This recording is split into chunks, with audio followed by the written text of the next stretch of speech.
Hey guys, it's me, Nabil Abdulrashid. Some of you will know me from... I grew up in and of course from... Nabil Abdulrashid. And of course from... As you can see, your two... If you're new to the channel, this is where I discuss the news, the things happening around the world, big and small, but based on facts and none of the usual mainstream spin, not controlled by the deep state or the shape-shifting Illuminati penguins.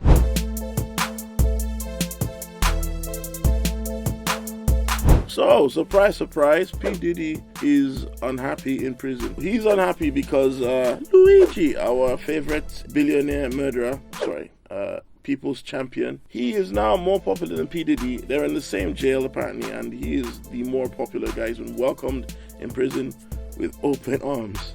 And P. Diddy is jealous because he doesn't like it when these young boys come and steal his fire, unless they're Justin Bieber, because he can steal something else from them. I don't have legal guardianship of him, but for the next 48 hours, he's with me. So, and we gonna go full crazy. Going crazy. How are you gonna be upset that Luigi's more popular than you, bro? He killed an evil billionaire, and you may have killed Tupac. You killed a guy that could have united all the gangs in LA, and this guy killed, an evil man that was shafting the good people. Something you know all about, don't you, P. Diddy? Catch me at the Frog and Bucket in Manchester on the 26th of February 2025. Yes, this year, not next year. Tickets are available on my website, nabilabdulrashid.com. That's nabilabdulrashid.com. I can't wait to see you there. We send solidarity and prayers to our friends, family, the innocent people in LA who have been caught up in these horrible fires. It's a big blazing inferno in LA. How does the American government have billions to cause fires in Gaza, but they don't have enough resources to put out massive fires in LA? It makes absolutely no sense. But then politics don't make sense. Uncle Nabil is very old-fashioned. Surely they could get some special drones to fly over the fires and shoot some kind of flame retardant. Are we allowed to say flame retardant? Special flame stopper to stop the fire. But no, they don't do that. But they've got billions to spend on dropping white phosphorus on kids. People, this is the world that we live in. Trump hasn't even taken office yet. He's recently he said the following. Not just this, but these are the best bits. He plans to annex Canada. It's he plans to turn the Gulf of Mexico to the Gulf of America. How he plans to do that, I don't know. Whether it's some kind of sorcery, I don't get it. But if Trump said it, he probably, I don't know. I actually want to see how he plans on doing this. He plans on invading a country that may have some oil. And get this, it's not even in the Arabian Peninsula. Thanks to that thing that doesn't exist, global warming. Fake news. Thanks to that thing, ice is melting, which will then make trade routes available and open up opportunities to mine for gas and oil and, all those natural goodies that happen in the surface of a country. And the problem is, Greenland is already another country's territory. Trump is no. That's going to be mine. Basically just saying, my blood clot oil that. And me if you take it, where I go to post a war? You want war? And me create bomber clot war. Although ironically, this would be Donald Trump's only invasion as a president, wouldn't it? When the most peaceful ruler of a country ever is Donald Trump, what does that say about that country? When the most peaceful person to ever take power of a country is someone who plans on annexing his neighbor and fucking invading a peaceful country just because he can. And that is the most peaceful ruler America has ever had. Americans, what do you have to say for yourselves?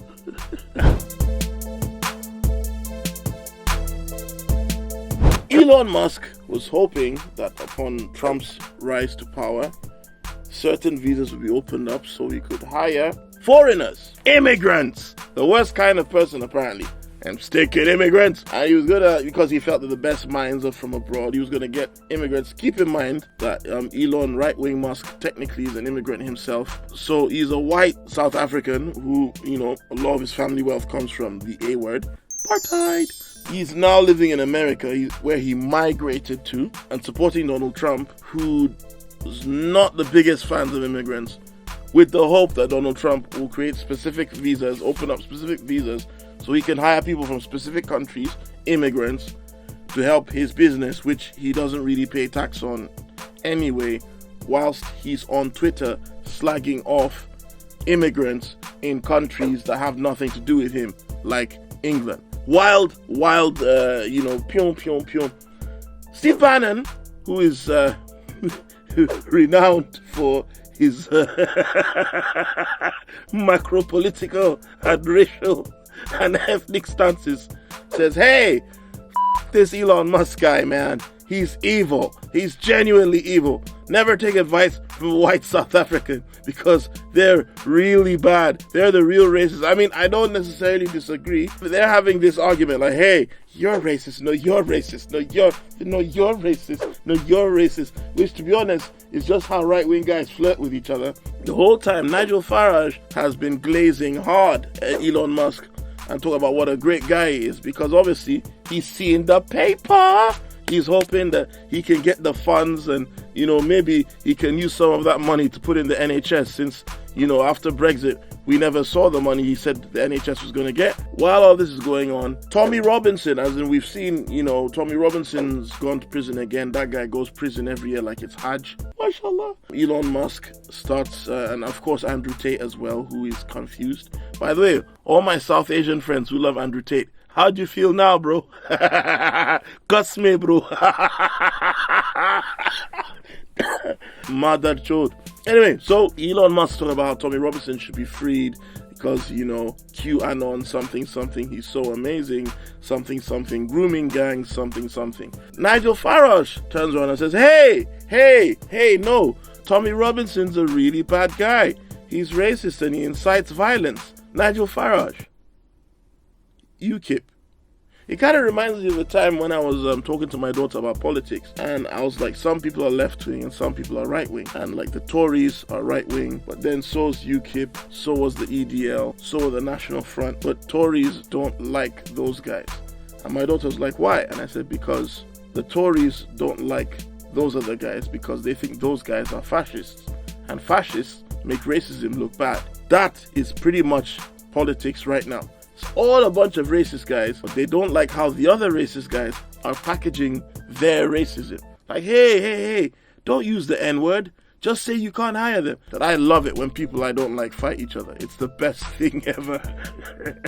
Yes, Irish family, catch me at Cork on the 6th of Feb at Coughlin's. I hope I'm saying that right. Please, I'm not even going to attempt to do an Irish accent.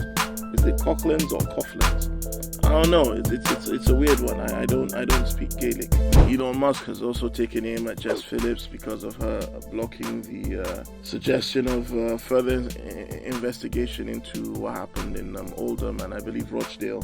Interesting to me how right-wingers always use children as human shields and pretend to care about all these grooming gangs and things of that nature, because let's be real, the majority of child sex abusers in the UK and all the biggest child abuse rings in the world are still led by white men. We still haven't even seen the Epstein list. We haven't seen it. It's gone. Like, no one's talking about it anymore. There's a film called Sound of Freedom. Turns out that the guy the film is about is a f***ing nonce. How come that hasn't made it into the media? How come nobody knows about that?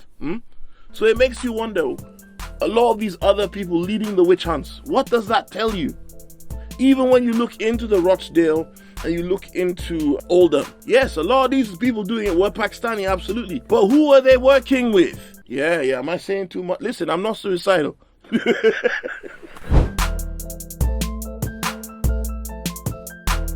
Mark Zuckerberg has all of a sudden had a change of heart.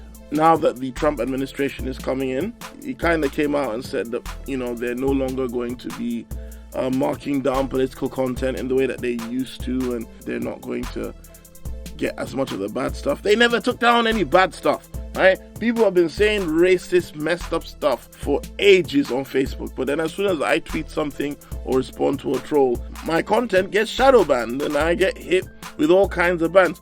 But he's saying that that won't happen anymore because Donald Trump said he's going to jail him for life.